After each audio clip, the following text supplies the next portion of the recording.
আসসালামু আলাইকুম সবাইকে স্বাগতম জানাচ্ছি আমাদের ক্যাপস্টোন রিভিশন প্রোগ্রামের এমসিকিউ কোর্সে। সো আজকের ক্লাসে আমরা আসলে আমাদের ফিজিক্স ফার্স্ট পেপারের যে প্রথম চ্যাপ্টার যেটা আছে, যেটাকে আমরা বলি ভৌত জগৎ এবং পরিমাপ, যেটা আসলে একটা অবহেলিত চ্যাপ্টার। এই চ্যাপ্টারটার পর আমরা খুব বেশি একটা গুরুত্ব দিই না, অ্যান্ড সত্য কথা বলতে এখান থেকে আমাদের খুব একটা কঠিন কোয়েশ্চেন আসেও না।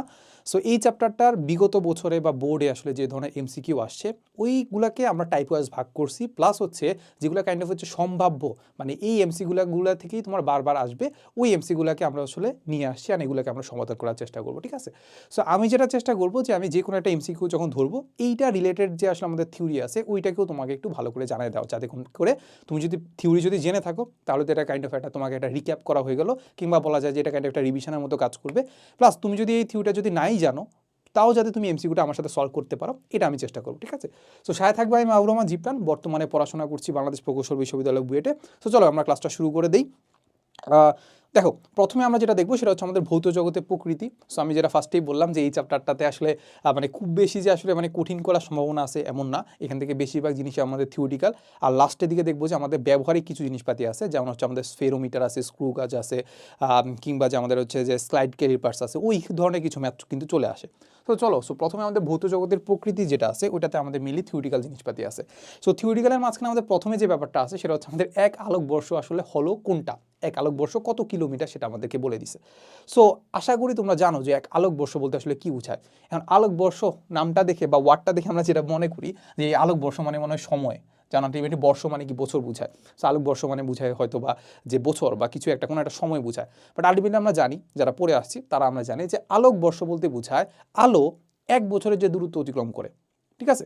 সো আমরা জানি যে আলো কি করে, আলো হচ্ছে সমদ্রুতিতে চলে বা সমবেগে চলে, ঠিক না? তো সমবেগে যদি চাই সেক্ষেত্রে অতিক্রান্ত দূরত্ব এস ইজ ইকুয়াল টু আমরা কি জানি ভি ইন্টু টি। তাহলে ভেলোসিটি কত বলো তো? ভেলোসিটি আমরা জানি 3 × 10⁸।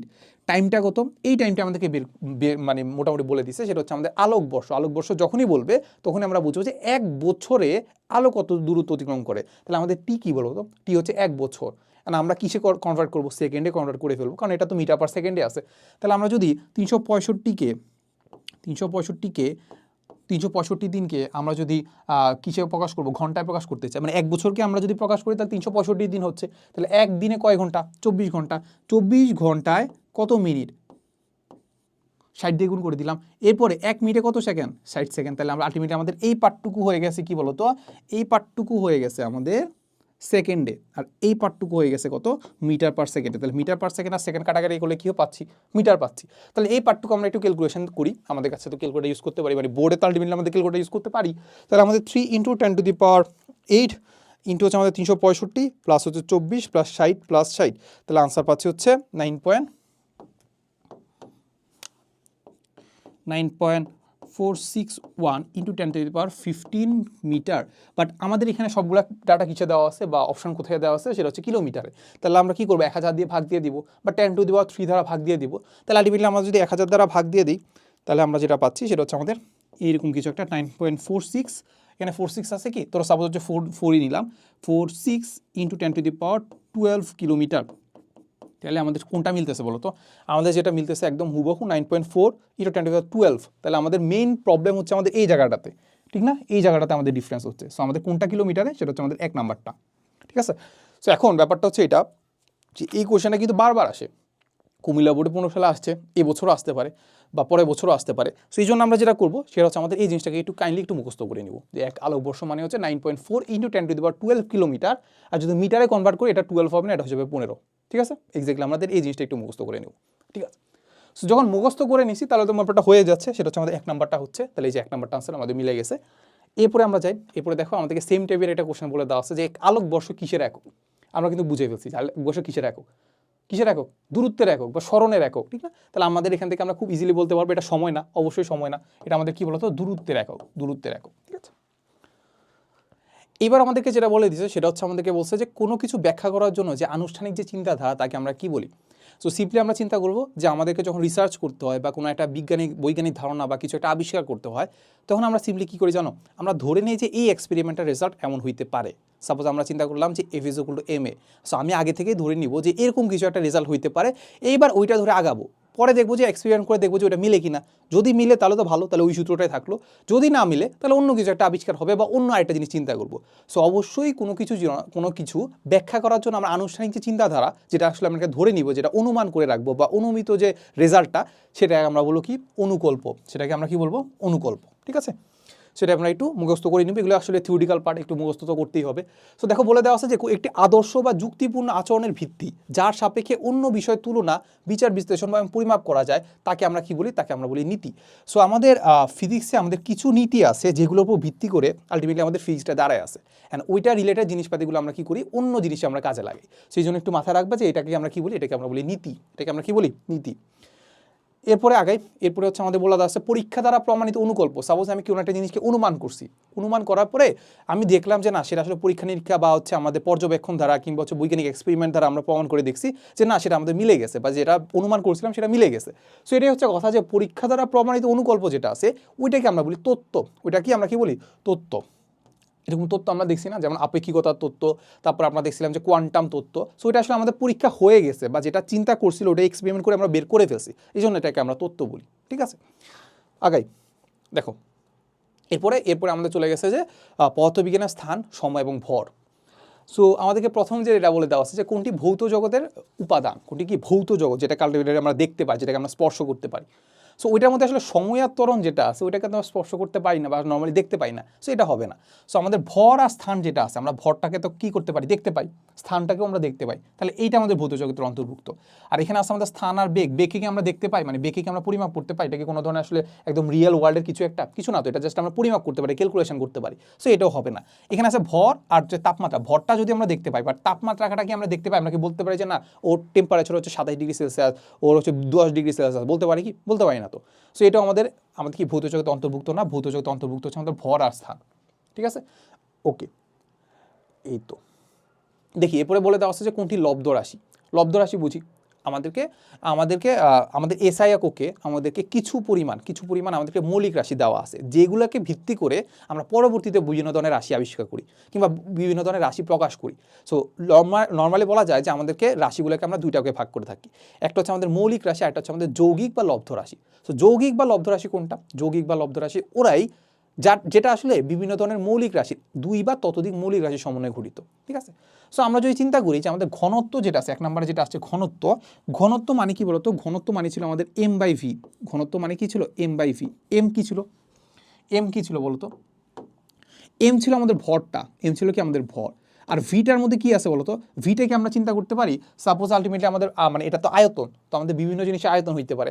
সাপোজ কি আয়তন হইতে পারে, সাপোজ এমন আয়তন হইতে পারে যে সাপোজ একটা গোলকের আয়তন, সেটা গোলকের আয়তন কত হইতে পারে 4/3πr³। তাহলে এখানেও দেখতে পাচ্ছ যে এই ভি যেটা আছে ওইটার মধ্যে আসলে কিছু পরিমাণ কি আছে, মৌলিক রাশি আছে, যেটা আরটা কি বলতো, আরটা হচ্ছে আমাদের দৈর্ঘ্য বা কি লেন্থ বা দূরত্ব বা কিছু একটা, যেটার একক হচ্ছে আমাদের কি মিটার, আর এইটার একক কি কেজি। তাহলে এখানে দেখতে পাচ্ছ এখানে আলটিমেটলি আমাদের কয়টা রাশি আছে, অ্যাটলিস্ট দুইটা রাশি আছে, নর্মালি দেখতে পাচ্ছি যে দুইটা রাশি আছে। তো এই দুইটা রাশিকে আমরা মৌলিক রাশি জানি, মৌলিক রাশিগুলো একটু মুখস্থ করে নিবা। সো ওই মৌলিক রাশিটা একটা হচ্ছে আমাদের ভরের একক, আর একটা হচ্ছে আমাদের দূরত্বের একক বা দৈর্ঘ্যের একক। তো দৈর্ঘ্যের একক আর ভরের একক যেহেতু আছে, তাহলে এই দুইটা মিলে যেহেতু একটা রাশি গঠিত হয়েছে যেটা হচ্ছে আমাদের ঘনত্ব, সো ওইটাকে আমরা কি বলবো, যৌগিক রাশি বা কি বলবো, যৌগিক রাশি, বা এটাকে আমরা লব্ধ রাশি বলবো। ঠিক আছে, সো আলটিমেটলি আমাদের ঘনত্বটাই আমাদের লব্ধ রাশি। আর ভর যেটা আছে ওটার মধ্যে একটা রাশি আছে, সেটা কি বলতো, সেটা হচ্ছে আমাদের এম। এরপরে তাপমাত্রা যেটা আছে, তাপমাত্রা যেটাকে আমরা বলি কেলভিন। সো ওইটাও একটাই, এখানে আলটিমেটলি আমরা যেটা বললাম যে এসআই এককে কিছু পদার্থ যেটা হচ্ছে 7টা বা 9টার মতো আছে, আমার এক্স্যাক্টলি মনে নাই, 7টাই মনে হয়। সো ওই 7টাই আসলে আলটিমেটলি মুখস্থ করে ফেলবা, এর বাইরে যা আছে সবগুলো লব্ধ রাশি। ঠিক আছে, টেম্পারেচারকে প্রকাশ করার জন্য কিন্তু অন্য কোনো রাশি প্রয়োজন হয় না, আবার সময়কে প্রকাশ করার জন্য সেকেন্ড অন্য কোনো রাশি প্রয়োজন হয় কি, হয় না। তো তাহলে আলটিমেটলি আমাদের এই তিনটাকে প্রকাশ করার জন্য অন্য কোনো রাশি প্রয়োজন হয় না, বাট ঘনত্বকে প্রকাশ করার জন্য আমার এম কেও লাগে, ভি কেও লাগে। ঠিক আছে, ওকে, এই যে ঘনত্ব। এরপরে দেখি বলে দেওয়া আছে যে পদার্থ পরিমাপে এসআই একক কি, পরিমাপে বা পদার্থ পরিমাণ করার জন্য আলটিমেটলি আমাদের কোন ধরনের এসআই একক আছে, সেটা খুব সিম্পল কথা। আমরা যদি কিলোগ্রামের কথা বলি, এটা হচ্ছে আমাদের কিসের একক, ভরের একক। পাউন্ড যেটা আছে এইটাও আমাদের কি একক, ভরের একক। লিটার যেটা আছে, লিটার এটা তো আমাদের এস একক নাই, লিটার তো আমাদের এস একক না। সো তারপরেও যদি চিন্তা করি, এটা তো আমাদের আয়তন, লিটার তো আমাদের কি আয়তন। আর মোল যেটা আছে এটাই হচ্ছে আমাদের কি রাসায়নিক পদার্থ বা নর্মালি পদার্থ পরিমাণের একক বা পদার্থ পরিমাপের একক। ঠিক আছে, ওকে, এরপরে যায়, বলছে যে নিম্নে কোনটি মৌলিক এককের উদাহরণ, যেটা আসলে আমাদের মৌলিক একক, এটার মধ্যে আর অন্য কোনো ধরনের একক নাই। এক্স্যাক্টলি বুঝতে পারছি যে স্মরণের একক যেটা আছে ওইটা হচ্ছে আমাদের শুধুমাত্র মিটার, এন্ড এটাই দেখতে পাইছি যে আমাদের ওই 7টা বা 9টার মধ্যে অন্তর্ভুক্ত আছে, বা 7টা, নর্মালি 7টার মধ্যে অন্তর্ভুক্ত আছে। বেগের এককের মধ্যে কি আছে দেখো তো, বেগের এককের মধ্যে আছে আমাদের মিটার পার সেকেন্ড, 2টা একক আছে, 2টা একক আছে। ত্বরণের এককের মধ্যে আছে কি বলতো, মিটার পার সেকেন্ড স্কোয়ার, এখানেও 2টা একক আছে। এরপরে বলের এককের মধ্যে আছে কি নিউটন, নিউটনটাকে আমরা আলটিমেটলি ভাঙা যায় না বলতো, এফ ইকুয়ালটা আমরা কি জানি এম এ, তাহলে এম এর একক কি, এম এর একক হচ্ছে আমাদের কেজি, এর একক কি মিটার পার সেকেন্ড স্কোয়ার, এটা মিলেই তো নিউটন, এটা মিলেই তো নিউটন না? তাহলে আমাদের নিউটন বা ফোর্স যেটা আছে ওইটার একক হচ্ছে আমাদের নিউটন, ওই নিউটনটাকে ভাঙলে আমরা পাই এরকম কিছু একটা KG meter per second square. তাহলে এটা আলটিমেটলি আমরা বলা যায় যে কি কেজি নিয়ে গঠিত, মিটার নিয়ে গঠিত, সেকেন্ড নিয়ে গঠিত, 3টা জিনিস আছে। তাহলে এটাকে আমরা লব্ধ রাশি বলবো, অবশ্যই লব্ধ রাশি বলবো। তাহলে আমাদের এই 3টা হচ্ছে আমাদের লব্ধ রাশি, এই স্মরণ যেটা আছে এটাই শুধুমাত্র কি রাশি, মৌলিক রাশি। ওকে, আগাই। এরপরে দেখি, এরপরে আমাদের হচ্ছে আমাদের মৌলিক একক সমূহ এবং এদের গুণিতক যেটা আছে, উপগুণিতক যেগুলো আছে ওইগুলোকে আমরা একটু মুখস্থ করে নিব।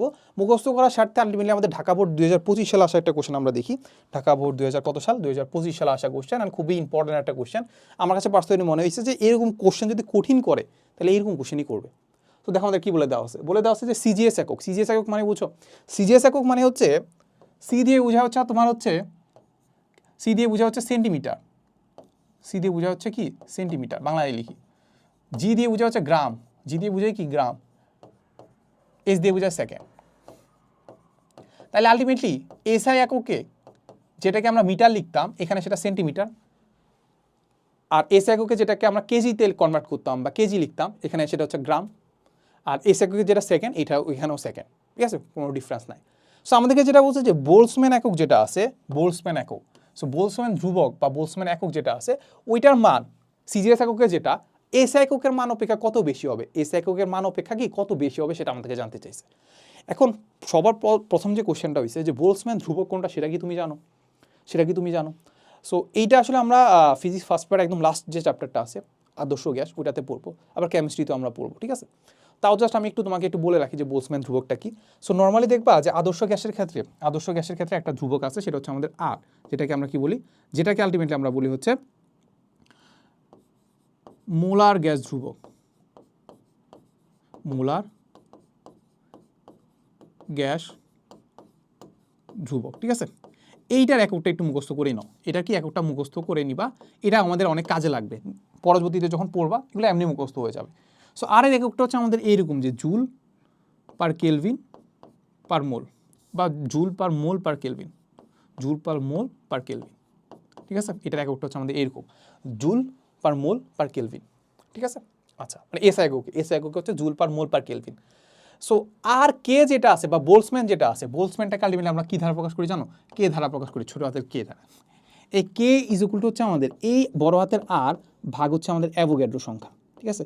সো আমি জানি যারা আসলে একদম প্রথম যে চ্যাপ্টারটা পড়তেছো, বাট আলটিমেটলি এটা তো রিভিশন প্রোগ্রাম, মোটামুটি আদর্শ গ্যাস পড়ে আসছো, সো মোটামুটি এটা জানার কথা আর কি। সো আর কে যদি আমরা অ্যাভোগাড্রো সংখ্যা দ্বারা ভাগ দিয়ে দিই তাহলে আলটিমেটলি আমরা পাই হচ্ছে কে বা বোল্টজম্যান ধ্রুবক। সো নর্মালি আমরা যদি যাই এটা হচ্ছে আমাদের 1 মোলের গ্যাস ধ্রুবক বা মোলার গ্যাস ধ্রুবক, যেটাকে আমরা বলি 1 মোলের গ্যাস ধ্রুবক। আর এইটাকে মোলার সংখ্যাকে মানে আমি যদি অ্যাভোগাড্রো সংখ্যা দ্বারা ভাগ দিয়ে যাই তাহলে প্রতি অণুর গ্যাস ধ্রুবক যেটা পাই সেটা হচ্ছে আমাদের বোল্টজম্যান ধ্রুবক। বুঝছো ব্যাপারটা, এটা হচ্ছে আমাদের প্রতি মোল বা 6.023 × 10⁻23টা, বা হচ্ছে আমরা বলতে পারি যে অ্যাভোগাড্রো সংখ্যক অণুর গ্যাস ধ্রুবক। ওইটাকে যদি আমি অ্যাভোগাড্রো সংখ্যা দ্বারা ভাগ দিয়ে দিই তাহলে আমি প্রতিটা অণুর গ্যাস ধ্রুবক পাবো, এটাই হচ্ছে আমাদের বোল্টজম্যান ধ্রুবক, ঠিক আছে। সো দেখো এবার আর এর এককটা কি দেখছিলাম, আর এর এককটা দেখছিলাম এইটা, এটার একক কি, এটার একক কি পার মোল, এটা তো জানার কথা, এটার একক কি পার মোল। দেখো তাহলে এখন পার মোল আর পার মোল কাটা যাবে, তো থাকলো কি এটার এককটা, থাকলো হচ্ছে এটার একক হচ্ছে জুল পার কেলভিন। তাহলে এই জুল পার কেলভিনটাকেই এটা আছে কিসে বলতো, এটা আছে এসআই এককে। এই এসআই এককটাকে আলটিমেটলি আমাদের কিসে কনভার্ট করতে হবে, সিজিএস এককে কনভার্ট করতে হবে, এরপরে দেখতে হবে যে সিজিএস এককটা কত বড়, বুঝছো ব্যাপারটা। আচ্ছা, সো চলো, সো এবার আমরা একটু প্রমাণ করার চেষ্টা করি। সো সবার আগে সাপোজ আমি কাজ করলাম যে 1 জুল নিয়ে, 1 জুল কেলভিন, 1 জুল কেলভিন। এখন জুলটা তো এসআই একক, ঠিক না। সো জুলের ক্ষেত্রে আলটিমেটলি আমরা যদি একটু দেখতে চাই যে জুলটা কিভাবে আসছে, নর্মালি আমরা যদি দেখতে চাই যে জুল মানে কি কাজ, কাজ মানে কি W is equal two FS, W is equal two কত এফএস, তাই না। এফ ইজ ইকুয়াল টু আমরা কি জানি এম এ, ইন্টু এস, মানে কাইন্ড অফ এগুলোকে একদম ছোট ছোট করে ভাগ করে ফেললাম, মানে মৌলিক এককে ভাগ করে ফেললাম। তাহলে এবার বলো তো জুলটাকে আমরা কি লিখতে পারি? জুলটাকে আমরা লিখতে পারি এম এর জায়গায় লিখতে পারি কেজি, এর জায়গায় লিখতে পারি কি meter per second square, into হচ্ছে এস, এস মানে কত? এস মানে হচ্ছে মিটার, তাহলে এটাকে আমরা লিখতে পারি মিটার স্কোয়ার। তাহলে এবার আমাকে বলো তো এই জুলটাকে আমি কি চাইলে এটা লিখতে পারি কিনা, KG metre square per second square, লিখতেই পারি। সো তাহলে এবার এটাকে আমরা এইভাবে সাজাই, দেখো 1 joule per kg, 1 joule per কেজিকে আমি লিখবো kg metre square per second square, তাই না? এবার দেখো আমি যদি এটাকে সিজিএস এককে কনভার্ট করি তাহলে কেজিকে আমি গ্রামে প্রকাশ করব, তাই না? তাহলে গ্রামে যদি প্রকাশ করি এটা কত হবে? 10⁻³ গ্রাম, ঠিক আছে? এরপরে মিটারকে আমি কিসে কনভার্ট করবো ভাই? সেন্টিমিটারে। তাহলে একটা মিটার যদি থাকে, এখানে 2টা মিটার আছে, তাহলে একটা মিটারকে যদি কনভার্ট করি তাহলে 10⁻², 1 meter is equal to 10⁻² centimeter বা 100 সেন্টিমিটার। তাহলে এটাকে যদি উপরে একটা স্কোয়ার দিয়ে দিই তাহলে আমাদের দুইটার জন্য হয়ে গেছে। ইন্টু হচ্ছে সেকেন্ড, সেকেন্ডকে কি কনভার্ট করা লাগবে কি? সেকেন্ডকে কনভার্ট করা লাগবে না তো। এখানেও সেকেন্ড, এসআই এককেও সেকেন্ড, এখানেও সেকেন্ড, এসআই এককেও সেকেন্ড, তাহলে এখানে তো আর কনভার্সন করা লাগতেছে না। তো কনভার্সন করা যদি না লাগে তাহলে এটা আমরা 1 লিখে দেখলাম। এরপর এককটা লিখি, এককটা খুব সিম্পলি কথা, আমাদের কেজি যেটা আছে সেটা হয়ে যাবে গ্রাম, মিটার যেটা আছে সেটা হয়ে যাবে সেন্টিমিটার, সেকেন্ড যেটা আছে সেটা সেকেন্ডেই থাকবে, ঠিক না? তাহলে এবার দেখো তো এই পাঁচটুকু যদি আমরা করি তাহলে এখানে দেখতে পাবো 1 ইন্টু, দেখো এখানে কত আছে, এখানে 3 আছে আর এখানে 2 আর 2 কত 4, তাহলে 10⁻7 গ্রাম সেন্টিমিটার, গ্রাম centimeter square per second square. তাইলে আমাদের ক্ষেত্রে বোলসম্যানের ক্ষেত্রে আমি কি করলাম, এইটাকে আমি এটাতে কনভার্ট করলাম। তাহলে এবার আমি দেখতে পাচ্ছি না, এটা আমি কি দেখতে পাচ্ছি যে আমাদের যে 1 জুল পার কেলভিন যেটা আছে, 1 জুল পার কেলভিন যেটা আছে, এখানে আমি একটা জিনিস ভুল করছি। কি ভুল করছি জানো? এখানে পার কেলভিনটাকে বাদ রাখছি, তাহলে পার কেলভিন দিয়ে দিই, সমস্যা নাই তো। কেলভিনটাকে তো চেঞ্জ করতে হবে না, কারণ আমরা যেটা দেখছি সিজিএস একক আর এস এককের মধ্যে ডিফারেন্স হচ্ছে এই জায়গাটাতেই, সিটা সেন্টিমিটার, জিটা গ্রাম, সেকেন্ড তো সেকেন্ডই আছে, বাকি সব কিছুই সেম আছে, তাহলে কেলভিন তো চেঞ্জ হচ্ছে না, তাহলে এটাও কেলভিনে আছে। তাহলে এবার বলো তো এটা হচ্ছে আমাদের কিসের, এটা হচ্ছে কিসের বলো তো? এটা হচ্ছে আমাদের সিজিএস এককে বোলসম্যানের ধ্রুবক। আর এইটা কিসের? এটা আমাদের এসআই এককে বোলসম্যানের ধ্রুবক। তাহলে আমরা দেখতে পাচ্ছি যে 1 joule per kelvin is equal to আমাদের 10⁻7, এটা আমরা একটা বাদ দিয়ে দিতে পারি চাইলে, 10⁻7 gram centimeter square per second square per kelvin, ঠিক আছে? আবার তুমি যদি একটু পড়াশোনা যদিও করো তাহলে দেখতে পাবা যে এই পার্টটুকুকে আমরা লিখতে পারি হচ্ছে আর্গ আকারে। কি আকারে? আর্গ আকারে লিখতে পারি যে 1 জুল ইজ ইকুয়াল টু আমাদের 10⁻7 erg. 1 joule is equal two কত? 10⁻7 আর্গ। তাহলে দেখেই বোঝা যাচ্ছে না যে এসআই একক থেকে এই যে আমাদের যে এই পার্টটুকু যেটা আমাদের সিজিএস এককে ধ্রুবকটা বা এককটা কত বেশি? 10⁻7 বেশি। তাহলে আমরা লিখে ফেলবো 10⁻7 বেশি, ঠিক আছে? আর এখান থেকে আমরা জাস্ট আরেকটা জিনিস একটু মুখস্থ করে রাখতে পারি শর্টকাট আকারে, সেটা হচ্ছে আমাদের 1 জুল যেটা আছে, ওই 1 জুল ইজ ইকুয়াল টু হচ্ছে আমাদের 10⁻7 আর্গ। এই আর্গটা কি? যা সিম্পলি আমাদের সিজিএস এককে কাজের একক, ঠিক আছে? এটা আমরা চাইলে একটু মুখস্থ করে রাখতে পারি, ঠিক আছে? আমি একদম ডিটেলসে পড়াইছি, তারপর এটা এই জিনিসটা মাথায় রাখলে আলটিমেটলি আমাদের জিনিসটা হয়ে যাচ্ছে। দেখো তাহলে আমাদের 10⁻7। আচ্ছা, এরপরে সর্বাপেক্ষা ছোট একক কোনটা? ওই যে বললাম যেটা একটা ছক যেটা আছে এটা একটু মুখস্থ করে নিবা। এটাতে আমরা যেটা দেখবো সেটা হচ্ছে আমাদের সবচেয়ে ছোট যেটা আছে, সেটা হচ্ছে আমাদের সবচেয়ে ছোট, সেটা হচ্ছে আমাদের অটো বা অ্যাটোমিটার। ওকে, সো আমাদেরকে বলছে পিকো মানে কত? পিকো মানে হচ্ছে 12, পিকো মানে কি? 12। ফেমটো মানে হচ্ছে 15, তাহলে 12 মানে কি? 10⁻−12। এই যে মিলে গেছে। এরপরে আমরা দেখবো যে পর্যবেক্ষণ এবং পরীক্ষণের যে ক্রমবিকাশ, ঠিক আছে? সো দেখি এটার মধ্যে আমরা একটু দেখি কী কী আছে। সো দেখো আমাদের কিছু পরিমাণ আমাদের পরীক্ষা যখন করতে যাই বা পরীক্ষণ যখন করতে যাই তখন আমাদের কিছু পরিমাণ হচ্ছে ত্রুটি হয়। তাহলে এই ত্রুটিগুলো কিন্তু আমরা একদম ভালো করে মুখস্থ করে ফেলবো, এখান থেকে আমাদের এমসিকিউ আসতেই পারে। সো আমাদের দিনাজপুর 19 সালে আসা কোয়েশ্চেন বলছে যে নিচের কোনটি পর্যবেক্ষণজনিত ত্রুটি, যেটা আমাদের দেখতে গিয়ে সমস্যা হয়। সো এটা আমরা জানি যে শূন্য ত্রুটি যেটা আছে সেটা নর্মালি হচ্ছে যন্ত্র যদি নষ্ট হয়ে যায় কিংবা যন্ত্র যদি ভালো করে না কাজ করে বা যন্ত্রজনিত সমস্যা, ওইটার কারণে আমাদের শূন্য ত্রুটি হতে পারে। পিছর ত্রুটি এটাও সেম টাইপেরই। আর লম্বন ত্রুটি যেটা আছে, আমি যদি সাপোজ হচ্ছে আমি একটা স্কেল নিলাম, একটা জিনিসকে মাপতেছি, আমি উপর থেকে দেখলে একরকম দেখবো, সাইড থেকে দেখলে আরেক রকম দেখবো। সো নর্মালি আমাদের কী করতে হয়? একদম উপর থেকে দেখতে হয়, লম্ব দেখতে হয়। সো লম্বাকারে যদি আমি না দেখি সেটাকে আমরা বলি লম্বন ত্রুটি। তাহলে এটা কে দেখতেছে? আমি দেখতেছি। আমার ভুলের কারণে যে ত্রুটি হচ্ছে এটাকে আমরা বলি পর্যবেক্ষণগত ত্রুটি। তাহলে পর্যবেক্ষণগত ত্রুটি যেটা আসে আমরা কী বলতো, সেটা হবে আমাদের লম্বন ত্রুটি, ঠিক আছে? এটা একদম মুখস্থ করে ফেলে, এটা বারবার কিন্তু আসে। সো চলো এরপর দেখি। এরপর আরেকটা এখানে দেখতে পাচ্ছি লেভেল ত্রুটি। লেভেল ত্রুটি হচ্ছে খুব সিম্পলি আমাদের যেখানে আসলে আমাদের খুব ভালোভাবে পরিমাপ করতে হয়। সাপোজ চিন্তা করতে পারি আমরা নিক্তির কথা, এটাকে খুব সুন্দর করে লেভেল আকারে রাখতে হয়। সো ওইগুলোকে আমরা বলি লেভেলগত ত্রুটি আর কি, ঠিক আছে? সো দেখো এখানে বলছে যে পাখির উড়া পর্যবেক্ষণ করে উড়োজাহাজের মডেল যে তৈরি করেন সেটা কে? সেটা খুব সিম্পল কথা, সেটা হচ্ছে আমাদের লিওনার্দো দা ভিঞ্চি।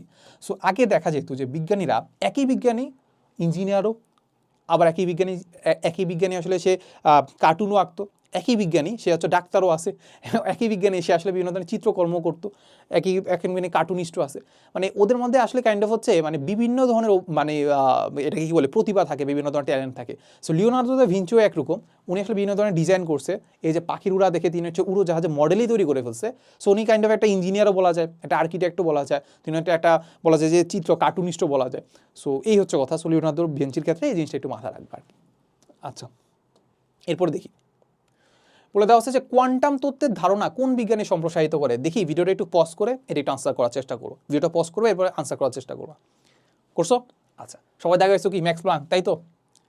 মাথায় রাখবা এখানে কোয়ান্টাম তত্ত্বের কে ধারণা দেয় সেটা বলে নাই, বুঝতে যে ধারণা কোন বিজ্ঞানী সম্প্রসারিত করে। আমাদের যে বিজ্ঞানী ম্যাক্স প্ল্যাঙ্ক সেটা হচ্ছে আমাদের কি করছে, কোয়ান্টাম তত্ত্ব দিছে। এই কোয়ান্টাম তত্ত্বকে আগায় নিছে কে জানো? বিজ্ঞানী আইনস্টাইন। এটা কিন্তু মাথায় রাখতে হবে, ঠিক আছে? আচ্ছা, সো আমাদের আলবার্ট আইনস্টাইন, কিন্তু ভুল করবা। বলছে কোয়ান্টাম তত্ত্বের জনক কে? কোয়ান্টাম তত্ত্ব কে আবিষ্কার করছে? এবার তুমি মিলাও যে কতে কোয়ান্টাম কতে প্ল্যাঙ্ক, মানে কতে প্ল্যাঙ্কটা মানে ম্যাক্স প্ল্যাঙ্ক, ঠিক আছে? প্ল্যাঙ্ক কদে প্ল্যাঙ্ক লাস্টে শেষ হয়েছে এই কদীয় কোয়ান্টাম তত্ত্ব। তাহলে আমরা দেখতে পাবো সি নাম্বারটা। এরপরে বলছে এটি গোলক যে আছে এই গোলকের পরিমাপ্য ব্যাসার্ধ, ঠিক আছে? পরিমাপ্য ব্যাসার্ধ আমাদেরকে দেওয়া আছে কত জানো? পরিমাপ্য ব্যাসার্ধ দেওয়া আছে আমাদের এইরকম কিছু একটা, এরকম সেন্টিমিটার। বলছে যে এর আয়তন পরিমাপে শতকরা কতটুকু ত্রুটি হইতে পারে, আর আয়তন পরিমাপ করতে আমাদের শতকরা কতটুকু ত্রুটি হইতে পারে। সবার প্রথম কথা হচ্ছে এইটা দ্বারা আসলে কি বোঝাচ্ছে, খুব এক্স্যাক্টলি বলতে গেলে এইটা দ্বারা বোঝাচ্ছে, এই যে 2.5 দ্বারা বোঝাচ্ছে, এইটা তার আসলে কি বলতো প্রকৃত মান। এটা কি তার প্রকৃত মান? এটা কি করছে অনেকে মিলে মাপছে, মাপার পরে এটা গড় করে এইটা আমরা আনসার পাইছি যে এইটার আসলে আসল পরিমাপটা হচ্ছে এইটা, ঠিক আছে? আর 0.2 এটা কি বলতো? এইটা হচ্ছে ত্রুটি, এই পরিমাপ করতে 0.2 সেন্টিমিটার এদিক সেদিক হইতে পারে। এদিক সেদিক মানে কি হয় বেশিও হইতে পারে কমও হইতে পারে, এর জন্য একটা প্লাস মাইনাস দেওয়া আছে, বুঝছো? সো প্রকৃত মান হচ্ছে 2.5 আর 0.2 যেটা আছে সেটা বেশিও হইতে পারে কমও হইতে পারে, এটা আমাদের হচ্ছে ত্রুটি। আচ্ছা, সো বলছে আয়তন পরিমাপে, এক তো এখানে ব্যাসার্ধের ক্ষেত্রে দেওয়া আছে যে ত্রুটি এমন, আর এখানে দেওয়া আছে আয়তন পরিমাপ করতে আমাদের কতটুকু ত্রুটি হবে সেটাকে আমরা শতকরায় প্রকাশ করতে হবে। তো খুব সিম্পল কথা, এরকম কোনো যদি আমরা ম্যাথ দেখতে পাই, আমরা কি পরিমাপ করতেছি সেটা একটা সূত্রটা আগে লিখে ফেলবো। সো দেখো আমরা কি পরিমাপ করতেছি, আয়তন। সো ভি ইকুয়ালটা আমাদের কি আছে, আমাদের কি পরিমাপ করতেছি গোলকের ক্ষেত্রে, সেক্ষেত্রে সূত্র হচ্ছে আমাদের 4/3 পাই আর কিউ, তাই না? তাই তো। আচ্ছা, এখন তুমি একটু চিন্তা করো তো, 4/3 পাই যেটা আছে, ধরো আমরা যদি চিন্তা করি যে 4/3 পাই যেটা আছে, এগুলার মান কি চেঞ্জ হয় বা এগুলার মান বসাইতে কি আমাদেরকে সমস্যা হবে বা ত্রুটি হবে? হবে না তো। সো এগুলার মান বসাইতে বা এগুলোর মান তো চেঞ্জই হয় না, তাহলে চেঞ্জ না হলে এইটার উপর কি, এই মানগুলোর উপর কি আমাদের ভি এর মান বা ভি এর ত্রুটি কি নির্ভর করতেছে? নির্ভর করতেছে না। কার উপর নির্ভর করতেছে? এই যে এই ব্যাটাটা, ব্যাসার্ধটা। তো ব্যাসার্ধ পরিমাপ করতে আমার যে ত্রুটিটা হবে সেইটার উপরেই ডিপেন্ড করতেছে আমার আয়তন পরিমাপের ত্রুটি। ব্যাপারটা বুঝতে পারছো? হ্যাঁ। এখন এটাকে আমরা জাস্ট এভাবে মাথা রাখতে পারি, এখানে আমাদের আর কয়টা আছে বলতো, আর ব্যাসার্ধ কয়বার কি করতে হয়েছে বলতো, অপারেশন কয়বার করতে হয়েছে? 3 বার না? তাহলে আমাদের আর নির্ণয়ে যতটুকু ত্রুটি হইতে পারে বা যতটুকু শতকরাই ত্রুটি হইতে পারে, এখানে আমরা 3 দ্বারা গুণ করে দিব, কারণ এখানে 3 বার অপারেশন করতে হচ্ছে। একবার করলে যে ভুল হইতো 3 বার করলে 3 গুণ হবে, তাহলে 3 গুণ যে ভুল হবে ওইটাই হয়ে যাবে আমাদের কি বলতো, আমাদের আয়তন পরিমাপের ত্রুটি।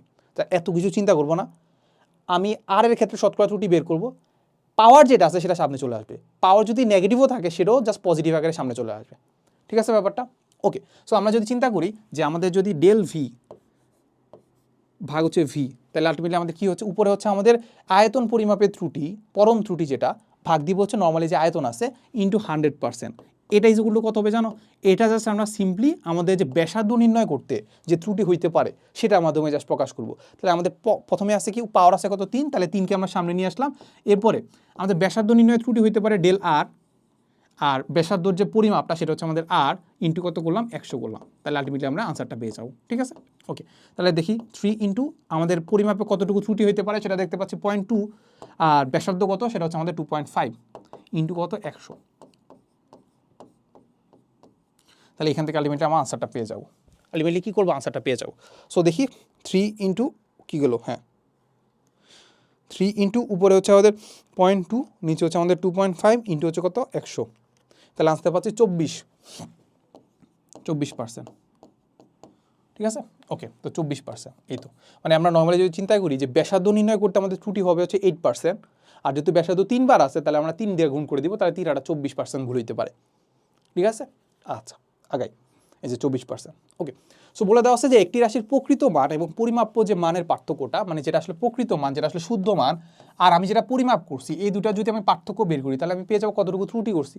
তো এটাকে আমরা বলি পরম ত্রুটি। কোনো আপেক্ষ নিলাম না, সাপেক্ষ নিলাম না, এটাকে আমরা সিম্পলি আমরা বলবো কি বলবো বলো তো, সেটাকে আমরা বলবো হচ্ছে পরিমাপ্য, সেটাকে আমরা বলবো পরম ত্রুটি, সেটাকে আমরা কি বলবো, পরম ত্রুটি।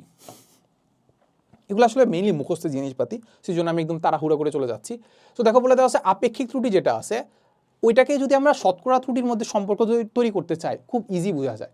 আপেক্ষিক ত্রুটি মানে কি, আমি যেটা পরিমাপ করতেছিলাম ওটা শুদ্ধ মানের সাপেক্ষে এটা কতটুকু ত্রুটি করছি, ওটা হচ্ছে আমাদের আপেক্ষিক ত্রুটি। আপেক্ষিক ত্রুটিকে যদি 100 দ্বারা গুণ করে দিই তাহলে আমি শতকরায় পেয়ে যাবো কতটুকু ত্রুটি হইতে পারে। ঠিক আছে, তাহলে আপেক্ষিক ত্রুটি যেটা আছে ওটার সাথে 100 দ্বারা গুণ করে দিলে তাহলে সেটা পেয়ে যাবো আমরা কি বলতো, শতকরা ত্রুটি। সেটা কি পেয়ে যাবো, শতকরা ত্রুটি। ঠিক আছে, তো খুব বেশি এটা কঠিন কিছু না, জাস্ট সিম্পলি আমরা কি করবো, জাস্ট চিন্তা করলেই হচ্ছে আর কি।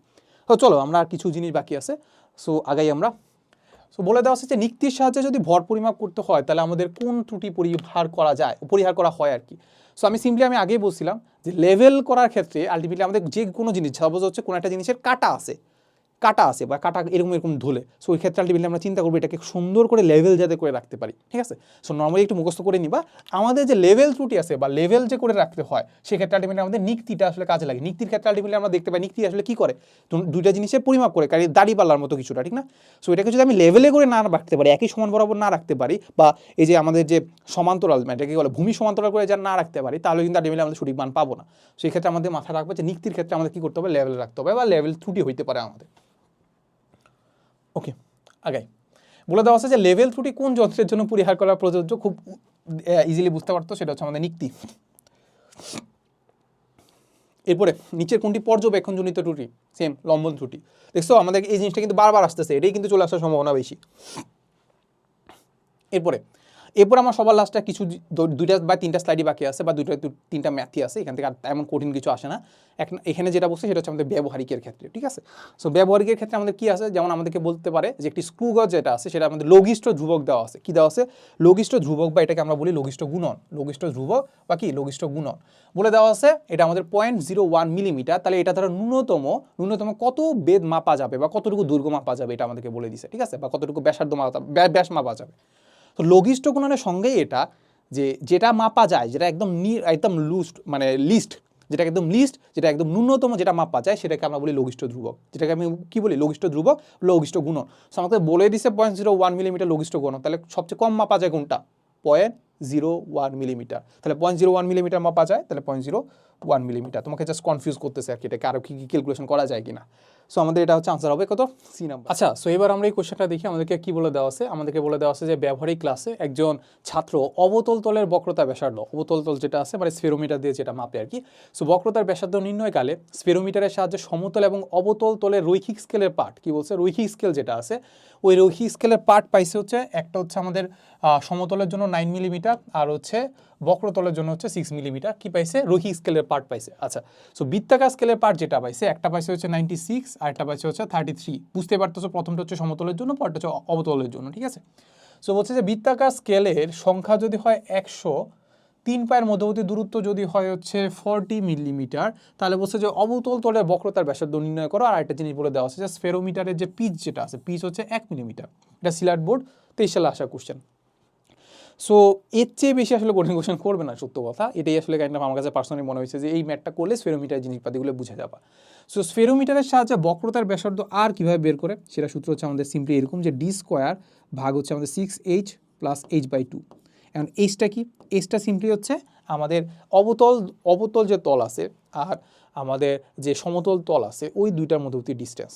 ঠিক আছে, সো ওই ডিস্টেন্সগুলো বের করার জন্য আমাদের ডাটাগুলো দেওয়া আছে। আর ডিটা হচ্ছে আমাদের যে স্ফেরোমিটারের 3টা পা আছে, এরকম 3টা পা আছে, ঠিক না? এই 3টা পায়ের মাঝখানে সাপোজ একটা পা হচ্ছে আমাদের এইটা, আরেকটা পা হচ্ছে আমাদের এইটা, আরেকটা পা হচ্ছে আমাদের এইটা। এগুলাকে আমাদের কি করতে হয়, একটা কাগজ আছে, কাগজের মধ্যে হচ্ছে কি করতে হয়, চাপা দিতে হয়। চাপা দিলে এরকম আসলে 3টা দাগ তৈরি হয়, এখানে একটা দাগ, এখানে একটা দাগ, এখানে একটা দাগ। তো এইটার দূরত্বটাকে আমরা ধরলাম সাপোজ D1, এইটার দূরত্বটাকে সাপোজ D2, আর এইটার দূরত্বটাকে ধরলাম D3। এই তিনটার যে গড় আছে, এই দুইটার গড় করলেই আলটিমেটলি আমরা পেয়ে যাব দুইটার অ্যাভারেজলি দুইটা কাটার মধ্যবর্তী ডিস্টেন্স। এটাই আমাদেরকে বলে দেওয়া আছে। দেখো মধ্যবর্তী গড় দূরত্ব সেটা হচ্ছে আমাদের 40 মিলিমিটার। তাহলে এই যে D যেটা আছে এটা হবে আমাদের কত, 40 মিলিমিটার। মেইন কাহিনী হচ্ছে আমাদের এইচটা বের করা, অবতল আর যে আমাদের সমতল আছে এর মধ্যবর্তী ডিস্টেন্সটা বের করা। তো সবার আগে আমরা যেটা বের করব যে আমাদের সাপোজ আমাদের যদি স্ক্রু গজ বা স্ফেরোমিটারের সাহায্যেই আমরা নর্মালি আসলে কীভাবে বের করি, কী কী জিনিস বের করি। সো নর্মালি সাপোজ ওইটার জন্য আসলে আমাদের যে ডিস্টেন্সটা যেটা বের করতে পারি, সেই ডিস্টেন্সটা সেটা ইজিকুলটা আমরা কী বের করি জানো, ডিস্টেন্সটা L ইজিকুলটা আমরা বের করি হচ্ছে রৈখিক স্কেলের পার্ট। সাপোজ ওইটা ইজিকুল টু প্লাস হচ্ছে M, মানে আমরা চিহ্নগুলো তো ডিফারেন্ট দিতে পারি, ঠিক না। সো M হচ্ছে আমাদের রৈখিক স্কেল পার্ট, ইন্টু হচ্ছে আমাদের LC হচ্ছে আমাদের লঘিষ্ঠ গুণন। LC মানে কি, লঘিষ্ঠ গুণন, ঠিক আছে। সো লঘিষ্ঠ গুণনের সাথে আমরা যদি বৃত্তাকার স্কেল পার্ট, সাপোজ এটাকে আমরা সি দ্বারা প্রকাশ করলাম, এটাকে বলতে পারি কি, বৃত্তাকার স্কেল পার্ট। সো লিখে ফেলো, এটা হচ্ছে আমাদের রৈখিক স্কেল, এটা হচ্ছে আমাদের লঘিষ্ঠ গুণন, এটা হচ্ছে আমাদের বৃত্তাকার স্কেল পার্ট। এটা যদি যোগ করে দেই তাহলে আলটিমেটলি আমাদের মূল যে আসলে যে দূরত্বটা বা মূল যে পার্টটা সেটা আমরা পেয়ে যাই। সো এখন আমাদের কাছে দুইটা জিনিস আছে, একটা হচ্ছে আমাদের সমতল দর্পণের ক্ষেত্রে কত হবে, আর একটা পাবো হচ্ছে আমাদের কি বলতো বক্রতলের ক্ষেত্রে বা অবতল দর্পণের ক্ষেত্রে কত পাবো, ঠিক আছে। তো সবার আগে আমরা যেটা বের করবো সেটা হচ্ছে আমাদের রৈখিক স্কেল, সমতল। আর আগে আমরা বের করবো সমতল যে তল আছে ওই তলের যে ডিস্টেন্সটা, ঠিক আছে। তো সমতলের জন্য আলটিমেটলি এটাকে আমরা বলবো এলপি মানে কি, মানে প্লেন যে তল আছে ওইটা আসলে কতটুকু ডিস্টেন্স একটা যে কোনো একটা রেফারেন্স ফ্রেম থেকে। সো সাপোজ এটা যেগুলো হচ্ছে মূল স্কেল পার্ট কত দেখতে পাচ্ছি, সেটা হচ্ছে আমাদের 9 মিলিমিটার, ওকে। প্লাস লঘিষ্ঠ কোণন তো বের করি নাই। সো লঘিষ্ঠ কোণনের ক্ষেত্রে খুব সিম্পল কথা, লঘিষ্ঠ কোণন এলসি ইজগুলো উপরে হবে আমাদের পিচ, আর নিচে হবে কি জানো, বৃত্তাকার স্কেলের ভাগ সংখ্যা। বৃত্তাকার স্কেলের ভাগ সংখ্যা। তাহলে এটার মান কত হয় বলতো, পিচ কত দেওয়া আছে বলতো, পিচ দেওয়া আছে 1 মিলিমিটার, ওকে। বৃত্তাকার স্কেলের পার্ট কত দেওয়া আছে বলতো, দেওয়া আছে যে 100। বৃত্তাকার স্কেলের পার্ট বা বৃত্তাকার স্কেলের ভাগ সংখ্যা কত দেওয়া আছে, 100টা। তাহলে আমরা 100 দিয়ে ভাগ দিয়ে দিই, তাহলে আনসার কত পাচ্ছি, আনসার পাচ্ছি হচ্ছে 0.01 মিলিমিটার, ঠিক না, 0.01 মিলিমিটার, ঠিক না। সো এইটাই জাস্ট আমরা এখানে বসাই দিব, 0.01 মিলিমিটার ইন্টু হচ্ছে আমাদের বৃত্তাকার স্কেলের পার্ট। সমতল দর্পণের ক্ষেত্রে বৃত্তাকার স্কেলের পার্ট দেওয়া আছে 96, তাহলে আমরা 96 বসাই দিলাম। তো আলটিমেটলি পেয়ে গেলাম যে আমাদের যে কোনো একটা রেফারেন্স ফ্রেম থেকে, উপরে যে রেফারেন্স ফ্রেম আছে ওইটা থেকে আমাদের সমতল যে দর্পণ আছে বা সমতল যে তল আছে ওইটার মধ্যবর্তী ডিস্টেন্স সেটা পাচ্ছে কত, 9 + 0.01 ইন্টু হচ্ছে 96, তাহলে আনসার হচ্ছে 9.96 মিলিমিটার। এবার আমরা দেখব যে অবতল যে তল আছে ওইটার কতটুকু ডিস্টেন্স। সো অবতলের ক্ষেত্রে আলটিমেটলি আমরা কি করব, কনকেভ সি দ্বারা প্রকাশ করলাম। এটার জন্য আসলে রৈখিক স্কেল হচ্ছে দেওয়া আছে, রৈখিক স্কেল পার্ট দেওয়া আছে 6 মিলিমিটার, প্লাস হচ্ছে আমাদের লঘিষ্ঠ কোণ সেটা তো 0.01ই হবে, ইন্টু হচ্ছে বৃত্তাকার স্কেল পার্ট দেওয়া আছে কত, 33। তাহলে এখান থেকে আলটিমেটলি আমরা পার্ট পেয়ে যাবো কত, 6 + 0.01 ইন্টু হচ্ছে 33, তাহলে আনসার পাচ্ছে কত, 633, ঠিক আছে। আচ্ছা, এবার ব্যাপারটা একটু বোঝার চেষ্টা করি, ব্যাপারটা কি করতে একটু বোঝার চেষ্টা করি। সাপোজ আমরা যদি একটু চিত্রটা আঁকি স্ফেরোমিটারের ক্ষেত্রে, সো এইটা হচ্ছে কি বলতো, এটা হচ্ছে আমাদের সমতল পাত, ঠিক আছে। এইটা হচ্ছে আমাদের কি বলতো, এই যে কনকেভ যে পার্টটা আছে, কনকেভ অবতল যে পার্টটা আছে এইটা। তো সাপোজ আমাদের যে কোনো একটা রেফারেন্স ফ্রেম, সাপোজ এই রেফারেন্স ফ্রেম থেকে আমাদের এই পার্টটুকু যেটা হচ্ছে আমাদের একদম সমতল পাতের যে ডিস্টেন্সটা, এই ডিস্টেন্সটা কত পাইলাম, সাপোজ হচ্ছে 9.96 পাইলাম, ঠিক আছে। এইটার থেকে আমরা যেটা পাইছি যে এই রেফারেন্স ফ্রেম থেকে যে অবতল পাত আছে, অবতল পাত বলতে আমাদের এই যে কনকেভ যেটা আছে পাতের যে ডিস্টেন্স সেটা পাইছি হচ্ছে 6.33, এটা কত পাইছি 6.33 মিলিমিটার। এখন আমরা বলতে হবে যে আমাদের এই অবতল পাত আর এই যে সমতল পাত আছে এই দুটার মধ্যে ডিস্টেন্স কীভাবে বের করব, ইজি না। পুরাটা থেকে এই 6.33 বাদ দিয়ে দেবো, পুরাটা থেকে 6.33 বাদ দিলে আমরা এই পার্টটুকু পেয়ে যাবো। এইটা হয়ে গেছে আমাদের কি বলতো এইচ, এটা হয়ে গেছে কি আমাদের এইচ, এই এইচটা এখানে বসাই দিব। তাহলে দেখো এইচটা বের করার জন্য কি করতে হবে, এই যে এলপি থেকে এলসি বাদ দিয়ে দেবো। তাহলে এইচ বের করার জন্য এলপি কত, এলপি হচ্ছে 9.96 ভাগ মাইনাস হচ্ছে 6.33 মিলিমিটার, ঠিক আছে। তাহলে আমরা 9.96 মাইনাস হচ্ছে 6.33, তাহলে আনসার পাচ্ছি হচ্ছে 3.63 মিলিমিটার। তাহলে এই এইচটা আমরা কোথায় বসাই দেবো, এই যে এইখানে বসাই দিলে আনসারটা পেয়ে যাবো। দেখি তো, উপরে হচ্ছে আমাদের 40 স্কোয়ার, নিচে হচ্ছে 6 ইন্টু এইচ মানে কত 3.63, প্লাস হচ্ছে উপরে হচ্ছে 3.63 ভাগ হচ্ছে আমাদের 2, তাহলে আনসার পাচ্ছে হচ্ছে 75.2 277 বা 76 মিলিমিটার। তাহলে আনসার কোনটার সাথে মিলতেছে বলো তো? আনসার পাচ্ছি হচ্ছে 276 মিলিমিটার, ঠিক না? মিলিমিটার, সবগুলো মিলিমিটারে বসাইছি, তাহলে আমাদের আনসার হবে 1 নাম্বারটা, ঠিক না? 1 নাম্বারটা, তাহলে আমরা আনসারটা মিলিয়ে ফেলি, এই যে এক্স্যাক্টলি 1 নাম্বারটার সাথে মিলে গেছে, ঠিক আছে? সো এতটুকুই ছিল আমাদের যে আমাদের প্রথম চ্যাপ্টার যে এমসিকিউ, যেটা থেকে আমরা দেখতে পাইছি যে বোর্ডের অ্যানালাইসিস করে এই এমসিকিউগুলাই বেশি আসছে, ঠিক আছে? এই হচ্ছে আমাদের এমসিকিউ সিরিজের প্রথম চ্যাপ্টারের উপর এমসিকিউ, ঠিক আছে? এই তো। সো আমরা বাকি যে চ্যাপ্টারগুলো আছে ওইখান থেকে আমরা অ্যানালাইসিস করার চেষ্টা করবো যে ওইখান থেকে আসলে বোর্ডে কতটা কঠিন কোশ্চেন আসছে, কেমন ধরনের কোশ্চেন আসছে, ওগুলো টাইপ ওয়াইজ ভাগ করে ওইগুলো আমরা সিলেবাসটা কমপ্লিট করার চেষ্টা করবো, ঠিক আছে? তো দেখা হবে নেক্সট কোনো ক্লাসে। আসসালামু আলাইকুম সবাইকে।